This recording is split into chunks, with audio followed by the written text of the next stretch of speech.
জুমার দিনে যে ব্যক্তি 5টি কাজ বেশি বেশি করবে, যিনি কবুল করে নেবেন তিনি কে?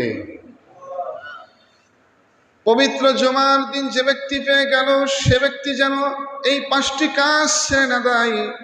নবীজি প্রত্যেক জুমার দিন যখন পাইতো, যখন জুমার নামাজ পড়তে আসতো, রাগ মুহূর্তে সূরা কাহাফ তেলাওয়াত করত।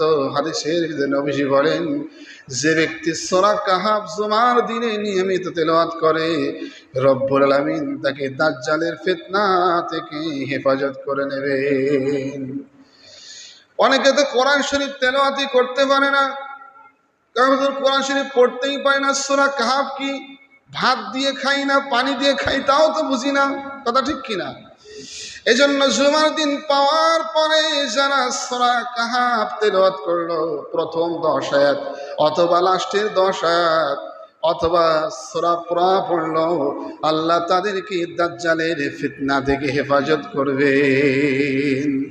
দাজ্জালের ফিতনা এমন মারাত্মক পর্যায়ে হবে, দাজ্জালকে আল্লাহ এত শক্তি দেবে। মনে করেন এই মসজিদের পাশ দিয়ে বড় একটি খাল আছে, এই মসজিদের পাশ দিয়ে বিশাল পানির স্রোত যায়। এই পানির স্রোত মুহূর্তের ভিতরে দাজ্জাল বন্ধ করে দেওয়ার ক্ষমতা রেখে দেয়। আল্লাহ তাকে এত ক্ষমতা দেবে, আবার মুহূর্তের ভিতরে পানি উধাও করে ফেলবে। মুহূর্তের ভিতরে 5000 বছর আগে আপনার মা মারা গিয়েছিল, আপনার বাবা মারা গিয়েছিল, ওই মা বাবাকে জীবিত করে আপনার সামনে উপস্থিত করে বলবে, এই যে দেখো তোমার মা বাবা, তুমি আমার প্রতি ঈমান আনো।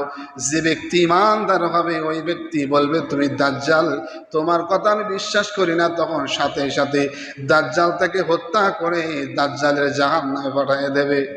দাজ্জালকে আল্লাহ এত ক্ষমতা দেবে, যে ব্যক্তি দাজ্জালের অনুসরণ করবে না, আল্লাহর কথা স্মরণ করে প্রত্যেক জুমার দিনে সূরা কাহাফ তেলাওয়াত করবে, রব্বুল আলামিন দাজ্জালের ফিতনা থেকে কিয়ামতের আগ পর্যন্ত তাকে হেফাজত করে মুমিন বান্দা হিসেবে কবুল আর মঞ্জুর করে নেয়। 2 নম্বর আমল এই জুমার দিনে করতে হবে। নবীজি এই দোয়াটা বেশি বেশি তেলাওয়াত করতেন, রব্বানা আতিনা ফিদ দুনিয়া حسنة وفي الآخرة حسنة وقنا عذاب النار ربنا آتنا في الدنيا حسنة وفي الآخرة حسنة وقنا عذاب النار। এটা খুবই ইম্পর্টেন্ট দোয়া, খুবই গুরুত্বপূর্ণ দোয়া। এই দোয়া যে বেশি বেশি তেলাওয়াত করবে জুমার দিনে 5 ওয়াক্ত নামাজের পরে, আল্লাহ তাকে দুনিয়া এবং আখিরাতের ফিতনা থেকে হেফাজত করে নেয়। 3 নম্বর, এই জুমার দিনের আমল ছেড়ে দিয়ে যাবে না। 3 নম্বর দোয়া আল্লাহর কাছে করতে হবে, আল্লাহুম্মা ইন্নী আসআলুকাল হুদা ওয়াত তুকা ওয়াল আফাফা ওয়াল গিনা। আল্লাহুম্মা ইন্নী আসআলুকাল হুদা ওয়াত তুকা ওয়াল আফাফা ওয়াল গিনা। ربنا اغفر لي ولوالدي ولمن دخل بيتي مؤمنا وللمؤمنين والمؤمنات।